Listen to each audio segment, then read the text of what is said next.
Welcome to the IVM Podcast Network.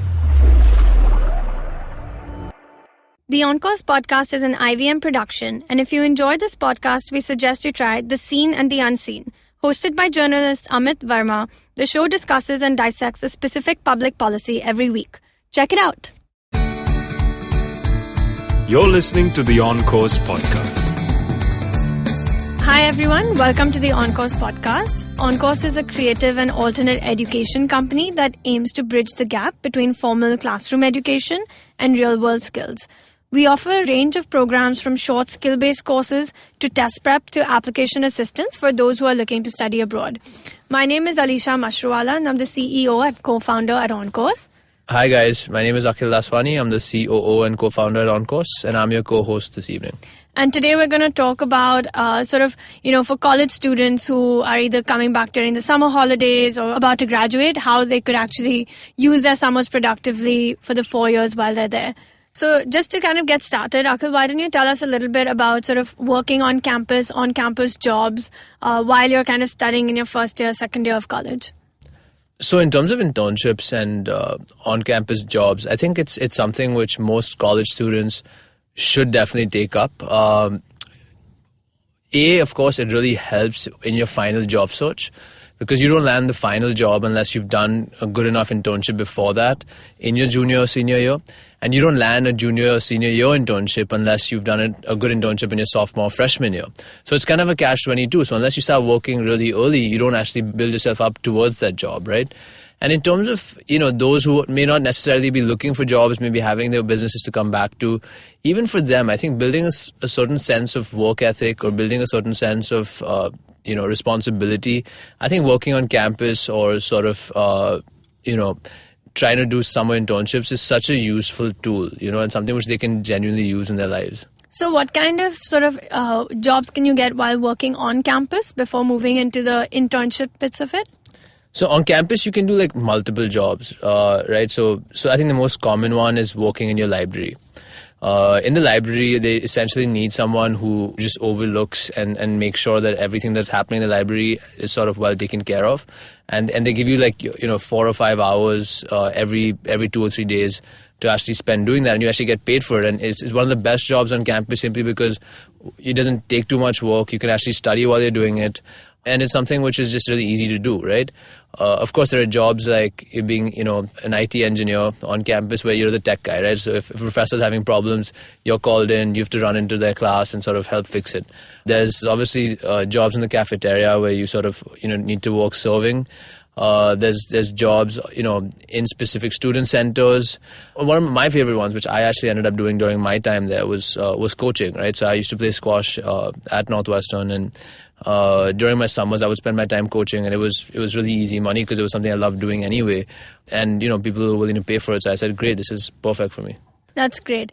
And in terms of kind of going into the internship angle during your summer holidays, for someone who's just finishing off their first year of college, it does become a little bit hard to get an internship directly, say, in the US while they're there. So what are some of the options that students choose? What do they decide to do if they don't get something directly in the US itself? So it depends, right? So a lot of international students in their first summer, you're right, they may not get internships over there. So a lot of them would look for internships in other countries or come back home to look for an internship.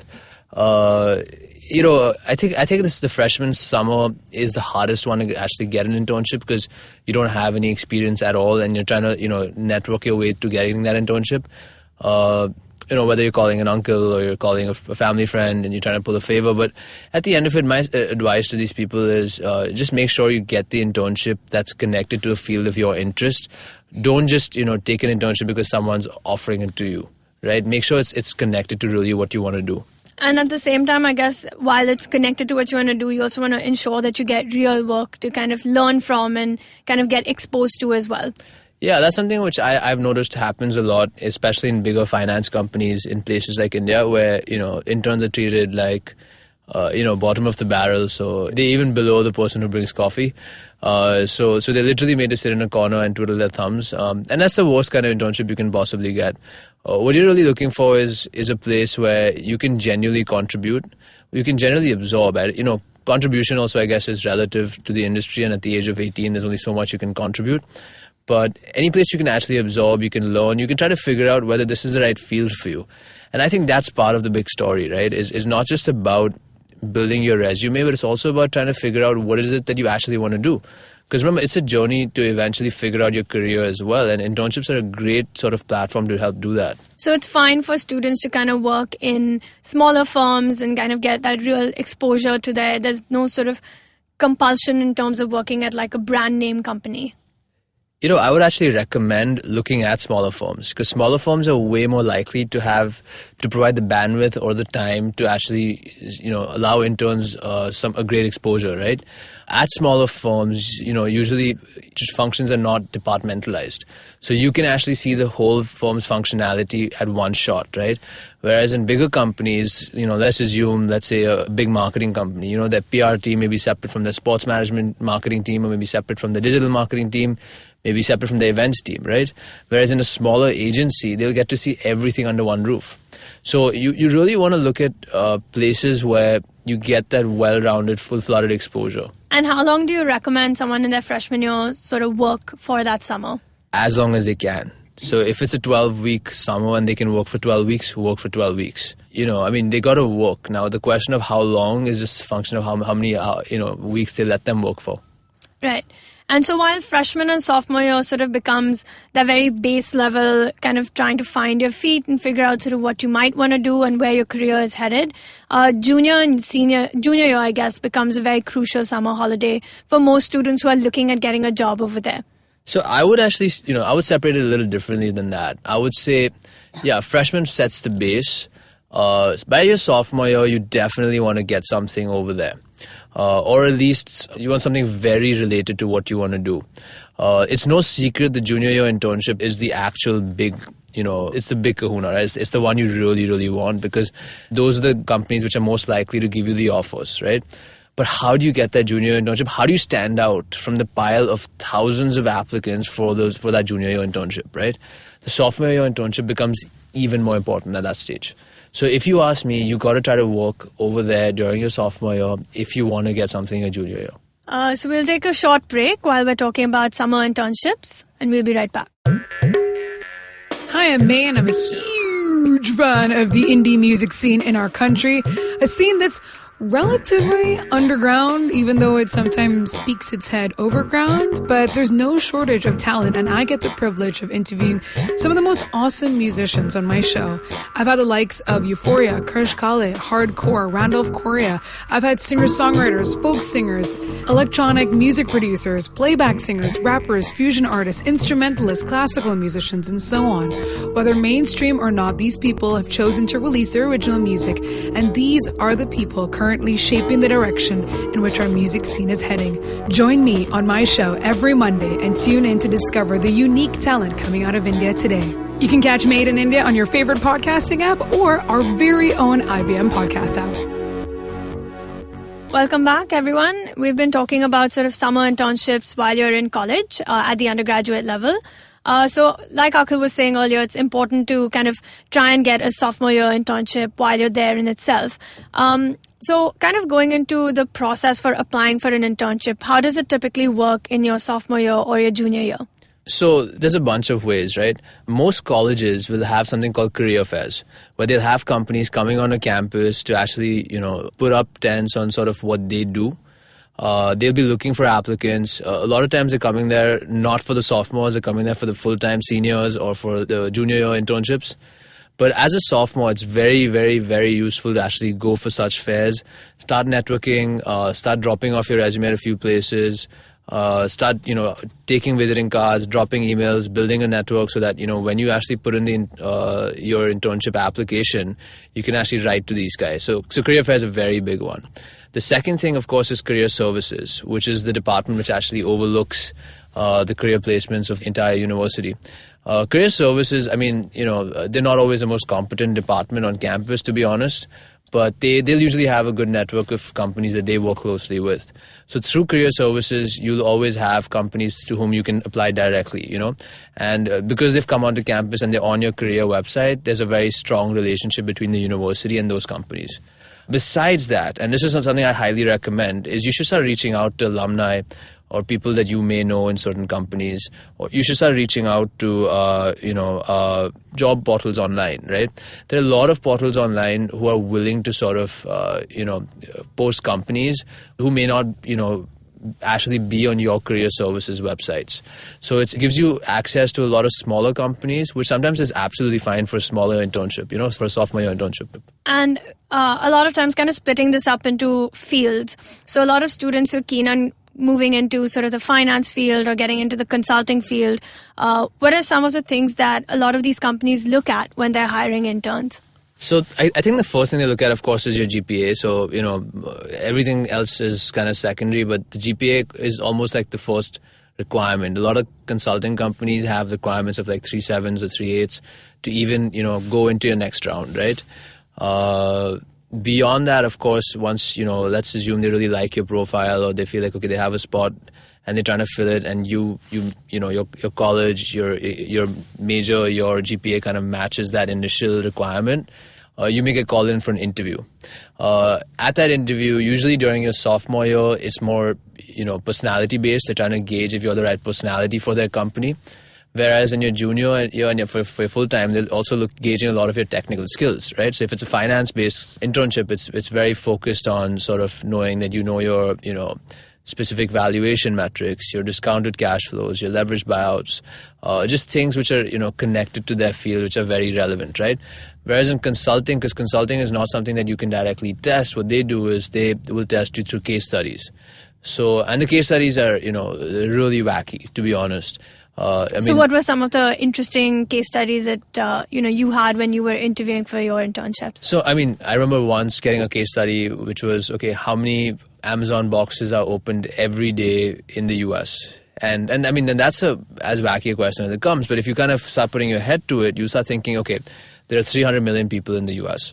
Let's assume 7% of them actually, decide to buy on Amazon on a particular weekday, but let's say 10% buy on weekends, right? So they're trying to see a rationale behind it, right? And let's assume it's a weekend. So 10% are buying, so that's 30 million. Now within those 30 million, let's assume only 40% actually buy things which require boxes, the other things require soft packets. So they're trying to see how you can sort of generalize from there, so on and so forth, till you give a rationale and you actually reach a final number. The number may be completely off from what the truth is, but what they're trying to actually see is how are you thinking about the process, right?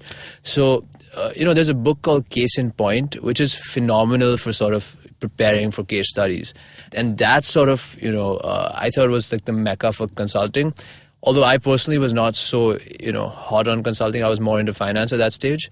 So I never really gave it so much of importance. But I know a lot of my friends who were going into consulting really spent a lot of time on Case in Point. And so stepping away from the consulting and finance bit, for a lot of students who are interested in sort of the engineering field or the pure sciences, besides internships, are there other things that they can do during the summer holidays, for example, research? Of course, research is great, right? You can, for those in the sciences who get the opportunity to research with their professors, it just provides a great stepping stone for grad school if they want to go there. Or even for internships, because a lot of engineering-based internships are so, research-driven. So that's a great opportunity. And professors at a lot of the big schools, they're primarily there for research. They teach because they're forced to be honest. So for them, if someone's helping them on the research, it's phenomenal, right? But to be honest, engineering internships are very useful as well. A lot of schools offer something called a co-op program, where, the internship's actually part of your curriculum, right? So schools like Georgia Tech, Northwestern, a lot of these schools, it's even Northeastern for that matter, you can actually work with the company during your 4 years, and it's part of your credits that you receive. So it's something which I, highly advocate if you're going to a school which offers a co-op program to definitely take advantage of it. I guess that gives you the practical knowledge, the real world skills. You get paid for sort of the work that you do. And at the end of the day, it also kind of boosts your chances of getting a job in that particular company, especially if you're enjoying it. Yeah, like at Northwestern, a lot of the engineers that I knew, they would do internships at companies like GE, and I would say a good chunk of them would actually end up getting final offers from them as well. That's awesome. And in terms of, other fields, like say if you're going into journalism and marketing or something along those lines, are there a lot of companies that do come to colleges for, as part of the career fairs, or is that something that most students usually search for and look out for on their own? So, see, when we speak about international students like us, right, who go there on visas and stuff, those are fields which don't typically recruit international students. So while it's easy to get internships, because internships are part of your, 5 years on your visa, to get a job in marketing or in any of the creative fields is very difficult, because those are companies which don't easily sponsor visas, right? Remember, when a company has to sponsor a visa, there's a cost to that company. And that's not something which a lot of those type of companies are willing to do. So what you'll typically find for those fields is those jobs will typically go to American citizens. And a lot of people kind of start thinking about, say, in their first year, probably freshman year, summer, if they want to try and graduate early, a lot of them will try and do a summer school where they'll complete a couple of courses and get some credit for that. Do you feel like that's a useful kind of way to go about it? So if you're desperate to end your college education in 3 years as opposed to 4, that's a great thing to do. I, however, would strongly recommend use your 4 years. It's never going to come back. So unless there's a reason why you're trying to rush through it, I would seriously advocate trying to stay as long as you possibly can. So it's probably going to be the best 4 years of your life. In terms of like summer schools, though, the only time I feel like it might very be useful is like, especially if you're doing, specifically hard classes, which tend to be easier during summer. Like I know a lot of people who did like subjects like organic chemistry, which are really hard classes during, the fall or spring or winter. But during summer, especially in other schools, for example, it was a little bit easier. So I knew a lot of people who would go to places like Harvard and take organic chemistry, which is ironically like easier than Northwestern's organic chemistry class. That's interesting. So I think in terms of the summer and how you can kind of use it productively, a lot of it depends on sort of the field that you're in and what you hope to do after you graduate. So if you're looking at possibly going into something like a grad school program for research or potentially for a PhD in the future, then using your summer for research, working with a professor is definitely probably the smarter way to go. Whereas if you're looking at something more in the corporate world or to get a job, then potentially working in an organization or a company or trying to get an internship there makes a lot more sense. Yeah, I just think be productive in your summers, right? Like don't waste your summers away. It's always great to sort of catch up with friends and family, but I see a lot of kids sort of spending 3 months doing absolutely nothing. And, even if they're not people who are looking for jobs, I feel like that loss of productivity will eventually hit them when they go back to school or in the future. Like it's just something that you want to make sure that you're not wasting any time, Great. Thanks so much. Thanks everyone for listening. For any of you who wants more information or wants to get in touch with us, you can contact us on info@oncourseglobal.com. You could visit our website, www.oncourseglobal.com, or you could follow us on Facebook and Twitter.